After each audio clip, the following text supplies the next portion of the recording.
Mother, chicken pastil yan. Huwag mo i-judge. Gawin nating silog. Charot. Okay, go. Pakulo lang natin sa selyo ng chicken. Ganyan. Tapos hanguin at hintayin lang natin siya lumamig. Once na lumamig na, ayan, himay-himay lang natin siya ng pa-strips. Yes, opo, sinama ko po yung balat kasi hindi pa po kami mayaman kaya wala tayong ititira dyan. Okay? Yan, o diba? Buto lang yung natira. Okay, start tayo sa mainit na mantika. Nilagay natin yung atsuete.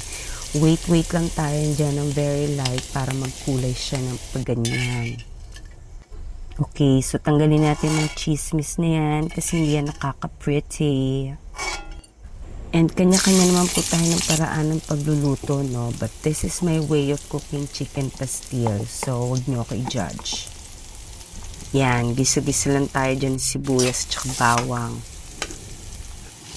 Then, i-shoot na natin sa selo ng chicken. Yan, parang ganyan. Halo-halo lang tayo ng ganyan hanggang sa mag-incorporate siya. Tapos, i-join mo na rin dyan yung oyster sauce. Konting toyo. Yan, ganyan lang. Halo-halo lang, halo-halo. Yan, tapos, i-shoot nyo na din yan yung yun, basta. Ano ba yun? Tapos, yung pinagkuluan ng suselya ng chicken, i-push na din natin yan dyan ng very light. Takpan lang and then wait lang tayo mag-simmer.